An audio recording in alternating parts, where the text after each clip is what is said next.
Muito obrigado, Sr. Presidente. Sr. Doutor, muito obrigado pelas suas respostas e pela sua presença. Eu gostava de voltar aqui um pouco atrás e voltar ao período 2001-2002. Alguma vez a Price portuguesa recebeu ordens da sua casa-mãe para avaliar, então, os seus clientes de maior risco nas suas filiais?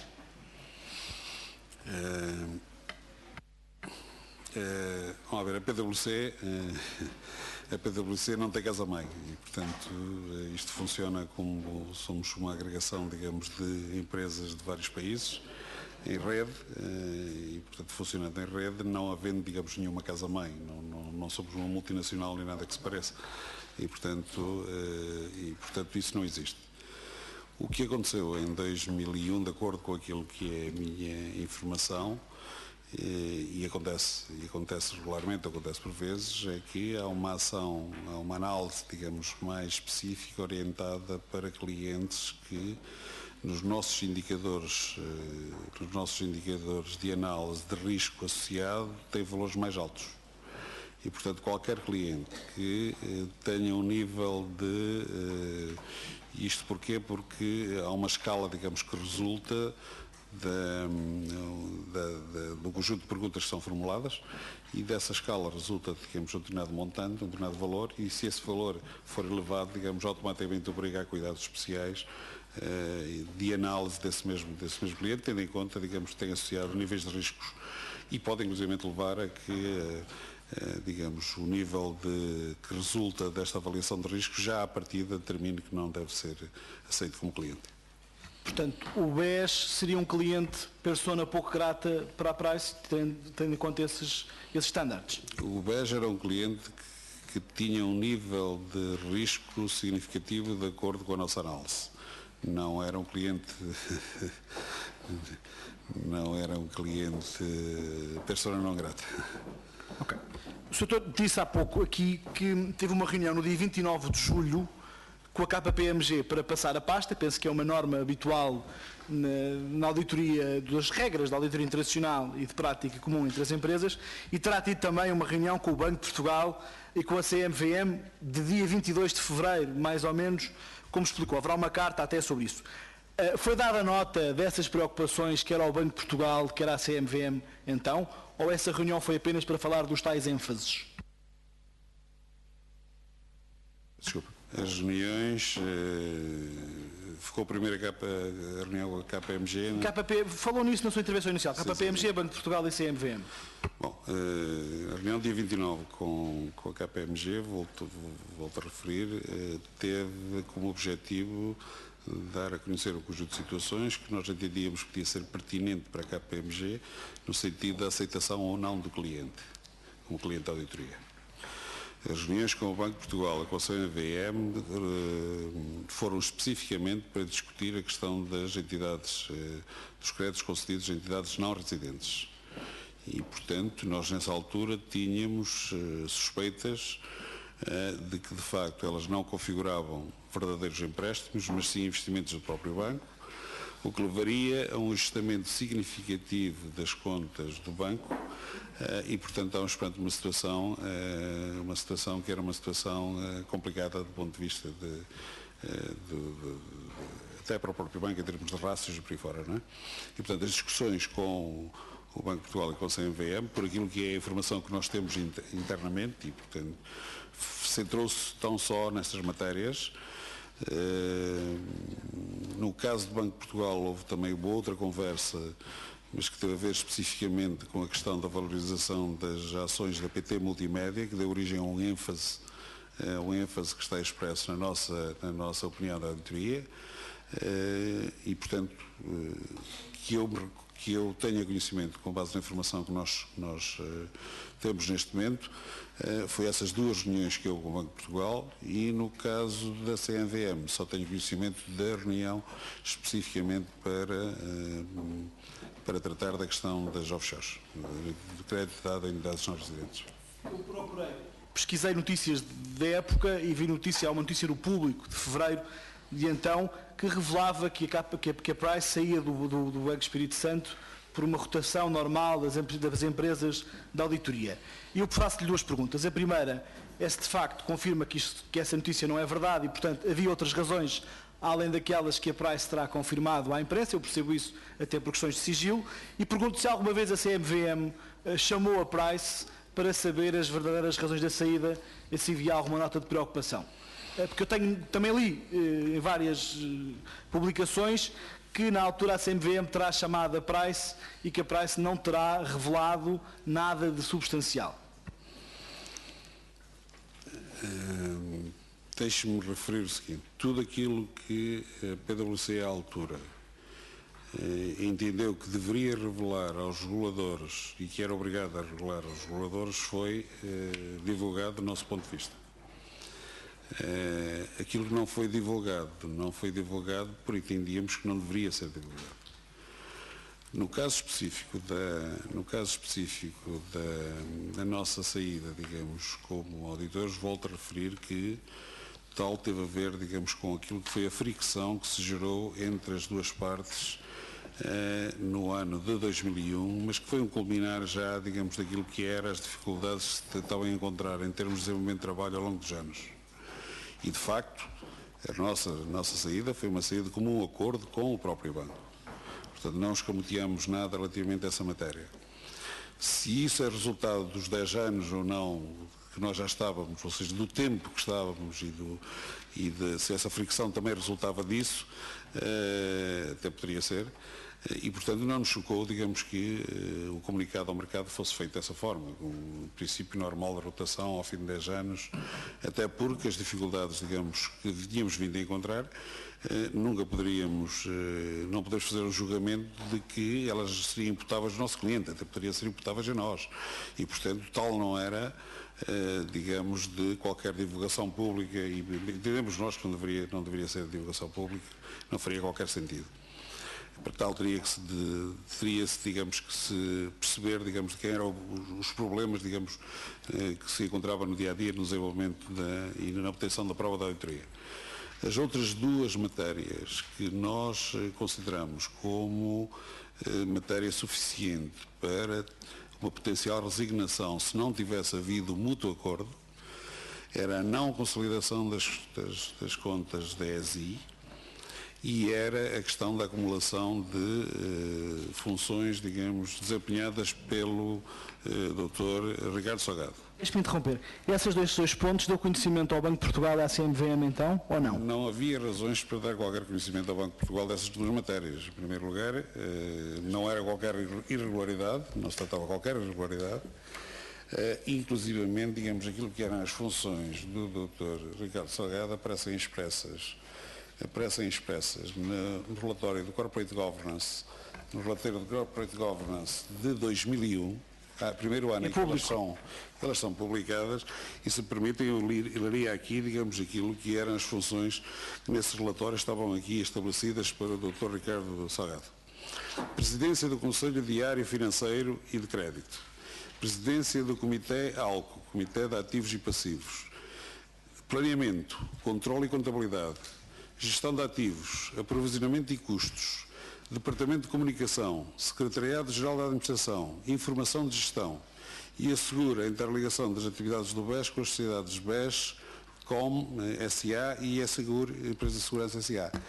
Isto era perfeitamente pública a informação, portanto, a concentração de poderes, digamos, que havia no Dr. Ricardo Salgado estava nas contas de 2001 perfeitamente expressa.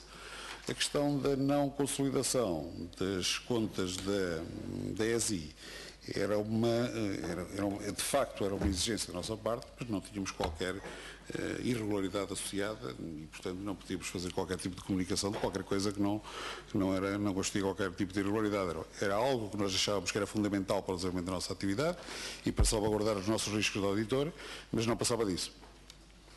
Doutor, permita que me diga que perante estes factos hoje em dia conhecidos, aliás, hoje temos ficado a saber ao longo das audições e de umas em particular, que afinal o Dr. Ricardo Salgado não era o responsável disso tudo, apenas na sua versão, mas perante os factos de hoje e o problema causado pela ESI, essa informação, que já na altura era um alerta da Price, quero entender que para nós é muito relevante. Portanto, se ela era pública, então, e se havia essa preocupação expressa por um auditor, depreendo que na altura, sendo público o relatório, quer o Banco de Portugal, quer a CMVM, também tinham essa informação. olhando aos factos hoje, sendo isso parte do problema do BES, essa informação para o nosso relatório não deixa de ser relevante e eu queria apenas ter o seu esclarecimento. Mais um ponto para fechar esta parte. Não houve nenhuma carta, já falámos aqui várias vezes deste assunto, nesse período não houve nenhuma carta, que nós fizemos requerimento à PwC já também, não há nenhuma carta da PwC, quer ao Banco de Portugal, quer à CMVM, a alertar na saída para preocupações no banco, além destas reuniões. Porque nós já fizemos esse requerimento e, como a carta não foi entregue, imaginamos que não exista. Mas queria confirmar consigo, ou se não existe, ou se não encontram, e de facto há informação que existe.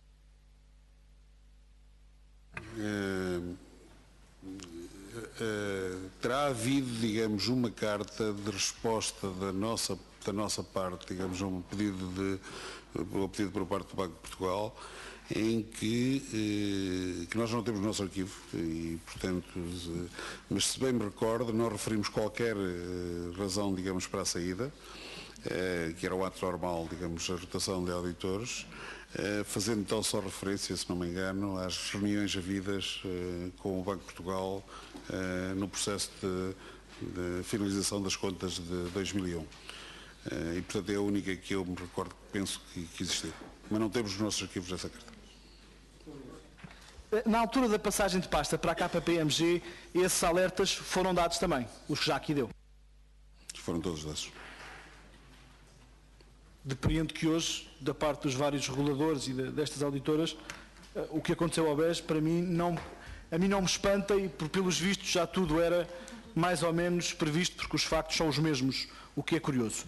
Eu ia agora à PT e gostava de lhe perguntar, depois da avaliação que foi feita pela Price, se considera que era possível que o Dr. Zeinal Bava e o Dr. Granadeiro não soubessem da operação que foi feita relativamente ao processo de Rio Forte e da ESI e às aplicações que foram feitas pela PT.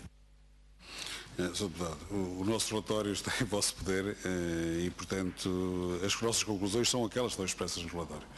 Não posso acrescentar para além disso, até porque nem tenho informação suficiente para o fazer, nem nada que... Mas também não faria, não posso acrescentar. As conclusões são essas que nós temos expressas aí no nosso relatório. Uma pergunta que eu lhe faço. Eu estive a olhar para o relatório 2, e percebo que até à página 9, todas essas páginas falam de dificuldades, de responsabilidades, de contingências do trabalho que foi feito. Num relatório que tem 40 páginas, passar 9 a referir esse aspecto revela que o trabalho que foi feito foi muito condicionado pela parte contratante. E eu gostava que falasse um bocadinho deste processo.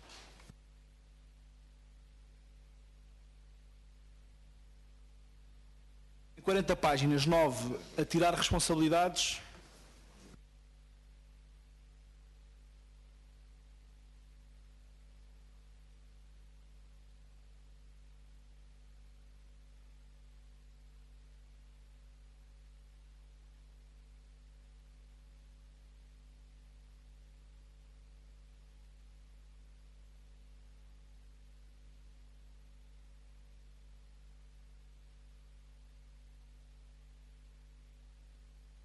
As primeiras páginas, até aspectos a reter, é isso?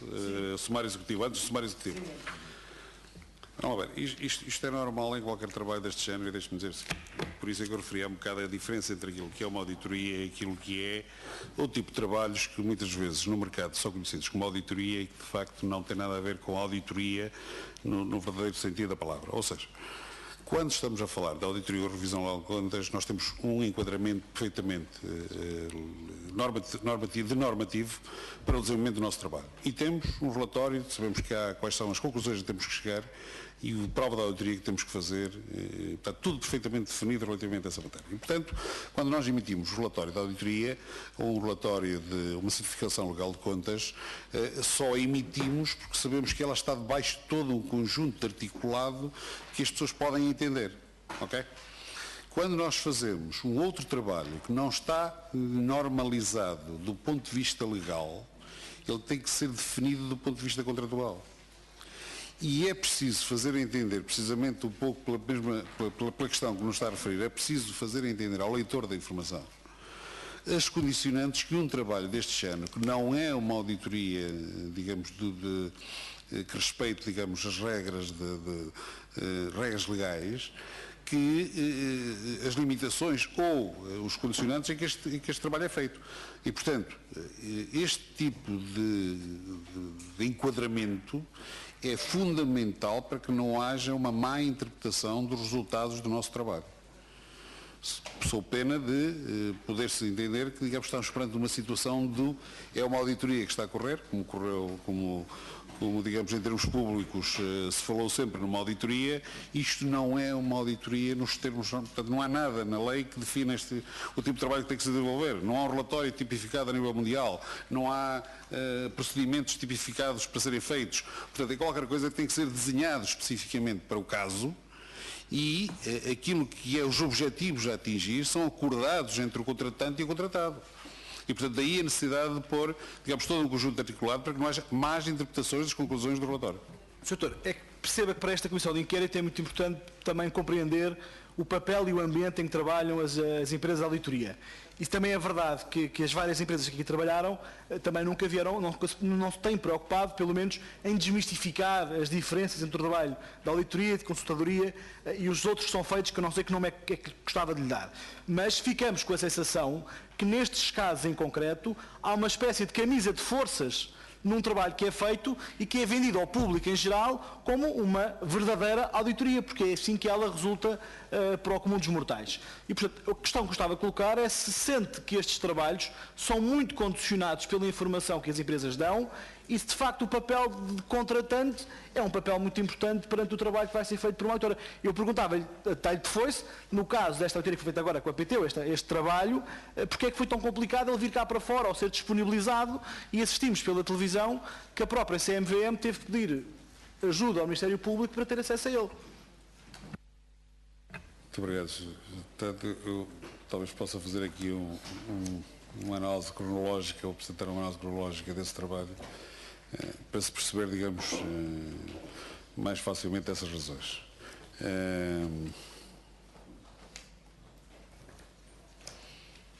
Peço desculpa, que é só tentar encontrar aqui o documento. Está aqui. Muito bem.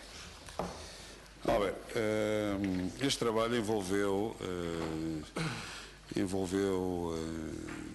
muitas coisas, entre as quais um conjunto de entrevistas, um conjunto de pessoas.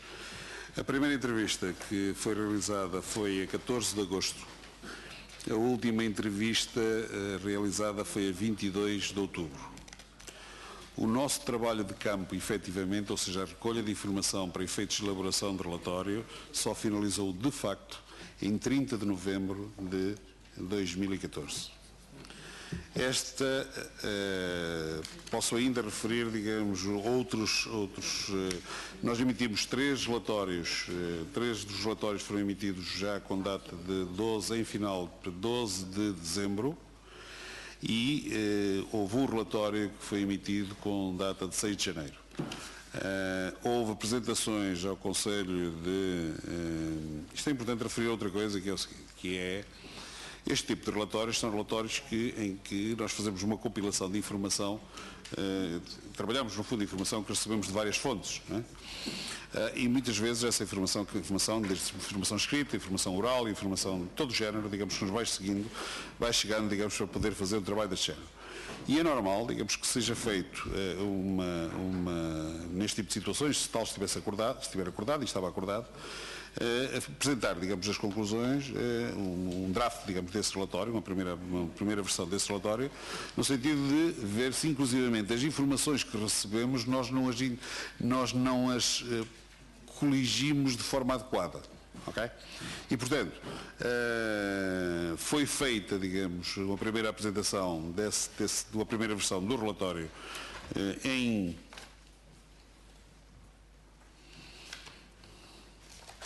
dezembro. Portanto, a primeira apresentação efetuada em novembro, peço desculpa. Primeiro uma apresentação efetuada à Comissão de Acompanhamento, dia 13 de novembro, e depois, 27 de novembro, digamos, uma apresentação já feita ao Conselho de Administração como um todo. Okay? E, portanto, no fundo, o atraso, digamos, do desenvolvimento deste relatório teve a ver, essencialmente, volto a referir, dois fatores. Primeiro, a questão das entrevistas. De facto, só foi possível acabar as entrevistas em 22 de outubro de 2014. E, portanto, só nessa altura que se acabaram as entrevistas. E haver, digamos, todo um conjunto de matérias ainda de trabalho de campo que foi feito para a frente e, portanto, só ter finalizado o trabalho de campo em 30 de novembro. Mesmo já depois da apresentação dos primeiros drafts já ao cliente. Nós estamos numa comissão de inquérito e, portanto, é importante saber isso. Houve muitas alterações pedidas pela administração da PT, ou seja, pelo contratante? Não houve alterações, que eu saiba, não houve qualquer alterações, digamos, propostas ou pedidas, digamos, pela PT nos termos que penso que está a perguntar. E estou a fazer uma interpretação, também peço desculpa, estou a fazer alguma interpretação. A única grande discussão que houve à volta deste relatório teve a ver, digamos, com uma definição do âmbito do mesmo. E, portanto, houve uma discussão relacionada com se este relatório devia incorporar ou não uma análise daquilo que eram as responsabilidades individuais de cada membro ou dos membros dos órgãos sociais. Inicialmente, digamos, havia uma percepção da nossa parte que isso faria parte, que deveria e constava e que estava dentro, digamos, dos objetivos do trabalho. Houve uma discussão muito grande, uma discussão pelo menos significativa com a Portugal Telecom relativamente a essa matéria, sendo que por fim ficou clarificado o âmbito e ficou definido foi definido pela Portugal Telecom que esse tipo de referências não deveriam constar do relatório. E, portanto, o nosso relatório apresenta tão só factos, é uma análise factual, não incorporando juízos de valor de ordem jurídica relativamente àquilo que eram aquilo que foram as responsabilidades, digamos, dos órgãos sociais da Portugal Telecom. E quer falar um bocadinho sobre isso? Nós pedimos para vir cá, se fosse só para ver o relatório não era necessário, nós líamos o relatório e ficávamos esclarecidos. A vantagem de o ter cá é poder explicar um bocadinho mais, e todos aqui estamos preocupados em apurar a verdade, para evitar que volte a haver em Portugal uma espécie de assassínio financeiro de uma das melhores empresas do país, como era a PT.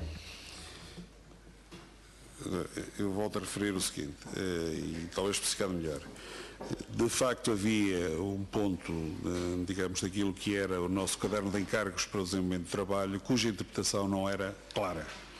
E, portanto, havia alguma dúvida relativamente àquilo que seria a potencial interpretação desse mesmo ponto. Houve da nossa parte uma interpretação um bocado extensiva do objetivo, daquele mesmo ponto do escopo de trabalho, e de facto potencialmente até foi abusivo, digamos, essa nossa interpretação relativamente àquilo. E, portanto, o cliente, neste caso, a definição dos termos de um trabalho deste género é feita entre o cliente e o seu fornecedor. E, portanto, o cliente, tendo clarificado quais eram os termos, digamos, do trabalho, e clarificou por escrito, automaticamente nós, digamos, acabamos por retirar do nosso relatório aquilo que, de acordo com o cliente, nunca lá havia testado. Portanto, não houve qualquer, digamos, alteração ou qualquer relativamente ao restante, ou mudança de posição ou coisa parecida. A única coisa que deixou de incluir, passou a não incluir, digamos, juízos de valor relativamente juízos de valor que, volto a referir, valeriam o que valeriam, porque eram juízos de valor de uma entidade jurídica que nos apoiou nesta matéria, não é? Doutor, eu percebo perfeitamente isso e percebo o seu papel, e perante o cliente PT fez muito bem, foi isso que o cliente lhe pediu. Agora, os nossos clientes aqui são os portugueses, os contribuintes, e para nós é muito importante saber, penso eu, o que é que ficou de fora e que o Sr. considerou que era relevante, mas depois retirou. Para os clientes portugues, eu fazia essa pergunta. Nós não consideramos que fosse mais relevante ou menos relevante aquilo que ficou de fora. Volto a referir, a única coisa que foi retirada foi uma análise com o apoio, digamos, de uma entidade jurídica que nos apoiou nessa matéria, digamos, em que de facto eram referenciados digamos, as responsabilidades individuais dos órgãos sociais. As responsabilidades dos órgãos sociais, individualmente e no coletivo, penso eu. Essa mesma conclusão pode ser chegada por qualquer outra análise jurídica que seja feita aos factos que estão a ser apresentados. E, portanto, digamos, não há limitação nenhuma relativamente àquilo que é os documentos, o relatório final, permite o mesmo tipo de análise que, entretanto, tinha sido feita por essa entidade jurídica. Doutor, com certeza. Eu prefiro que diga que não me quer responder. Eu estou-lhe a fazer uma pergunta. Estou a responder. Eu estou-lhe a fazer uma pergunta que é pedir-lhe concretamente que nos diga em concreto quais são os juízes de valor que fez, que ficaram fora do relatório e as conclusões que tirava. Portanto, eu perguntava-lhe, pedia-lhe aqui, em nome desta Comissão de Inquérito, que nos dissesse, porque é isso que nós queremos saber. Se não me quiser dizer, eu prefiro que não me diga. Agora não esteja... Em primeiro lugar, não lhe consigo dizer porque não sei. Isso é muito simples, respondo já muito facilmente, não sei. Volto a referir, o relatório tem digamos, toda a informação suficiente para que sejam feitos juízos semelhantes ou idênticos àqueles que inicialmente constavam do relatório. Ok? Há uma versão anterior do relatório que tenha isso e que nos possa ser disponibilizada, era muito relevante. Os trabalhos preparatórios da Price, para nós, eram muito relevantes.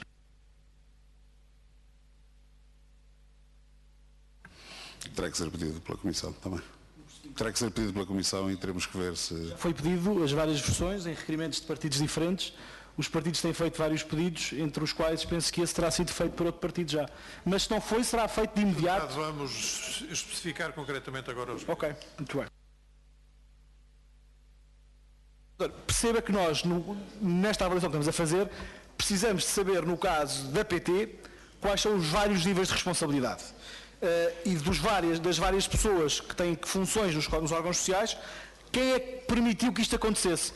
Da sua avaliação que foi feita, é coerente ou é responsável assumir que a tesouraria da PT, a contabilidade da PT era gerida muitas vezes demasiado através do BES, isto tendo em conta as normas de boa governação de uma empresa, nos parâmetros que a Price considera como tal? Sr. Deputado, a informação que o senhor tem é a mesma que eu tenho relativamente a essa matéria. Portanto, o julgamento pode ser feito por si ou por qualquer outra pessoa, digamos, que tenha acesso ao relatório. Eu não conheço os termos do relatório, digamos, e portanto não estou em condições de responder a uma coisa dessas. Não pergunto desse tipo. Sabe quem é o responsável na PT ou quem era na altura pelo controle interno? Não sei. Eu depreendo que o seu conhecimento detalhado dos processos não é muito forte. Não. E, portanto, guardarei estas perguntas para outras pessoas da Price que estarão cá, com certeza. E, portanto, eu não sei se o senhor conhece, eu vou tentar insistir no sumário executivo, na página 10, na questão das partes relacionadas, ponto 3.2.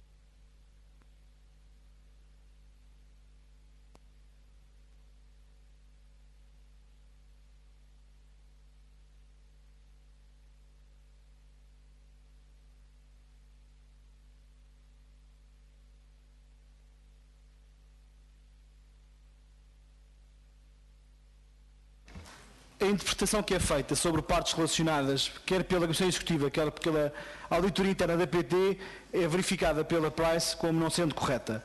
Sendo que uma devia auditar a outra, tendo a mesma interpretação e dando o jeito que dá a interpretação que é feita, quem é que pode ter conhecimento disso e se considera que isso é uma forma de disfarçar a realidade do investimento que era feito? Volto a referir que a única coisa que eu posso responder é sobre aquilo que é a nossa opinião digamos, e nada mais que isso. Portanto, outros juízos de valor não consigo fazer, nem posso fazê-los, nem tenho informação para os fazer e, portanto, não os farei de certeza. Não é?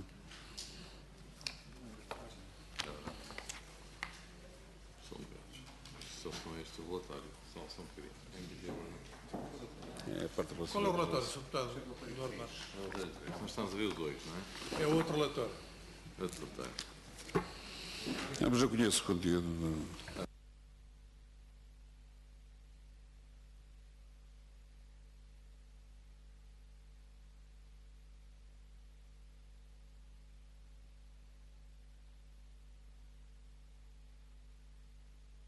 Deputado Eduardo Marques, o doutor considera respondida a pergunta?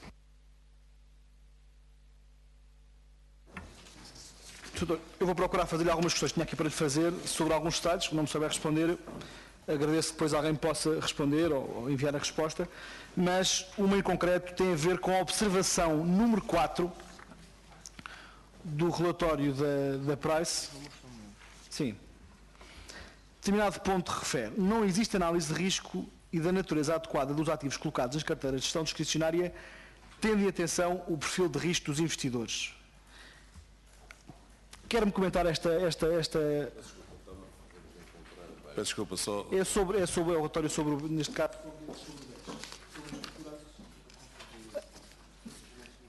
Está bem. Na compra de instrumentos de papel comercial de dívida por parte da PT, há um relatório que é vosso que analisa a estrutura da ES e da Rio Forte. E, portanto, faz vários alertas sobre isso. E este é um deles, é um dos que preocupa, e alguns mais à frente falam também dos mandatos, da forma como terão sido alterados.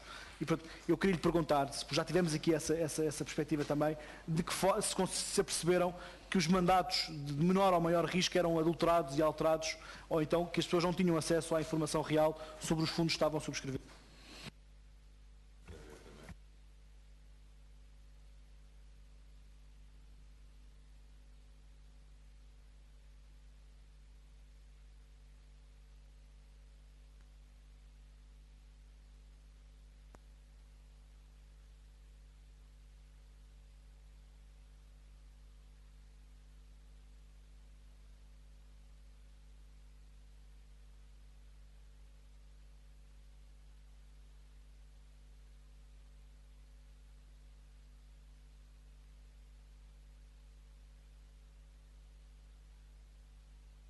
Ou existe análise de risco e da natureza adequada dos ativos colocados nas carteiras de gestão discricionária, tendo em atenção o perfil de risco dos investidores? E a sua pergunta era? O que é que querem dizer com isto e se há mais alguma informação relevante que queiram levantar? Ou se há casos concretos em particular? Eu penso que o que está escrito como recomendação, portanto, isto é um ponto de controle interno que nós incluímos, que eu fazia... que poderia não fazer parte, digamos, das conclusões, mas que nós decidimos incluir, penso que com o acordo do próprio banco. E, portanto, olhando para a recomendação, é possível, penso eu, entender, digamos, qual é o objetivo, digamos, desta observação. Não, o que se pretende é que deve haver um conjunto de regras internas, consoante se trata ou não de um título cotado, existe um não-rating para garantir que a análise de risco de natureza adequada é adequada do ativo ao perfil do cliente. Portanto, é uma questão, digamos, de informação, digamos, que deve ser gerada adicional. Não é? Mais à frente, há uma outra observação relativamente ao DFME, em que diz que foram tomadas diversas decisões que não se encontram devidamente discutidas ou aprovadas em fórum adequado e que, tendo em consideração o risco associado e os valores envolvidos na operação, objeto da decisão, eu gostava de perguntar se podia identificar, se tem noção do que estamos a falar e que tipo de decisões e de quem dependiam. Penso que é demasiado detalhado para si. Não lhe consigo responder. Doutor. Não sei. Ok. Não lhe vou pôr mais perguntas deste género porque já percebi que vamos ter que voltar a esta questão mais tarde, com mais alguém da Price, mas eu gostava de aproveitar o tempo que me resta para tentar pedir a sua opinião e o seu contributo para esta questão. Nós todos já entendemos ao longo desta comissão que há várias versões sobre o que aconteceu no BES, já percebemos que a questão da PT, que vai ter que ser mais aprofundada, revelou uma espécie de colateral do colapso do BES e aquilo que foi feito na PT com este risco todo é quase pornográfico para o país e para as pessoas que ajudaram a construir a PT, e vamos querer explorar essa matéria mais devidamente, ou com mais detalhe.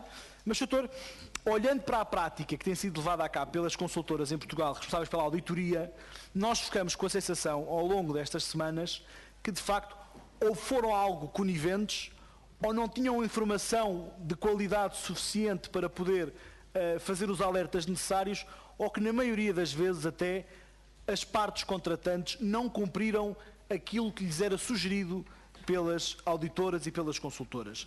E, portanto, gostava de fazer uma pergunta que era: considera que é uma boa solução que no futuro se façam alterações legislativas para permitir que as consultoras sejam contratadas, por exemplo, pelo Banco de Portugal e pagas pelos clientes, e que possam ter um mínimo de anos ou um máximo de anos ao serviço determinado de cliente, que isso pode ser útil? Se tem algumas sugestões que nos queira dar sobre essa matéria e se considera que isso é uma solução para a situação.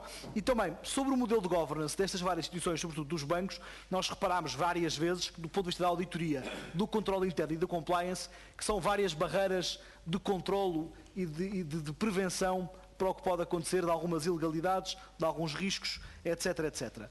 A pergunta que eu lhe faço é: sendo todas estas pessoas nomeadas normalmente pelo mesmo Conselho de Administração, considera que este modelo de governance que está instalado não só em Portugal, mas nos restantes países, tem os dias contados e que é preciso tomar medidas mais duras e mais incisivas para conseguir prevenir situações como esta, ou é apenas uma questão de responsabilidade das pessoas e da forma como encaram o papel que lhes é atribuído nos vários momentos em que desempenham funções?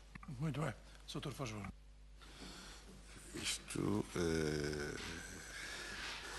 Isto era quase um tratado, não é? Reescrever, digamos, toda a função. Vamos ver, eu não vou aqui expor a minha opinião, né? O que lhe posso dizer é que, digamos, é uma hipótese, naquilo que referiu da primeira vez, relativamente, digamos, à questão de ser o Banco de Portugal a contratar, presumo que esteja a pensar só nas instituições financeiras, e era no caso da auditoria, não de consultoria, portanto, presumo que seja isso. É uma hipótese que tem sido analisada, digamos, nos últimos tempos, é uma hipótese como outra qualquer, digamos, para fazer funcionar o mercado nessa matéria, e, portanto, não emito, digamos, uma opinião. É uma hipótese como outras, como é uma hipótese a manutenção da situação status quo atual, como é uma hipótese, outras hipóteses já têm sido levantadas, outras alternativas têm sido colocadas já em cima da mesa também. Relativamente, digamos, à questão das empresas, no fundo, o que está a referir, penso que estava de alguma forma, se bem percebi, dizer que os sistemas de controle interno, tal como nós hoje nos conceptualizamos, não funcionam. Eu acho que sim, que é possível fazê-los funcionar e, portanto, sinceramente acho que é possível viver com a realidade que temos hoje do ponto de vista de sistemas de controle interno, desde que conseguimos fazer com que esse sistema de controle interno seja suficientemente forte para garantir, digamos, aquilo que é o seu papel, que é o papel de segregação de funções, digamos, e garantir também, digamos, que, nomeadamente, a qualidade da informação que é divulgada ao mercado é uma informação de qualidade. E, portanto, acredito que o modelo que ainda existe hoje, desde que funcione devidamente, em termos daquilo que é a organização das empresas tal como nós as conhecemos, que é possível ainda torná-lo eficaz e, portanto, fazer com que seja eficaz. De certeza que haverá muitas razões diferentes em cada um dos casos, digamos, para as situações falharem. E, portanto, não lhe sei responder. Sinceramente, não lhe sei responder a essa situação, porque é que falhou. Não faço ideia. Obrigado, Sr. Doutor. Sr. Deputado João Galamba, a palavra agora é sua.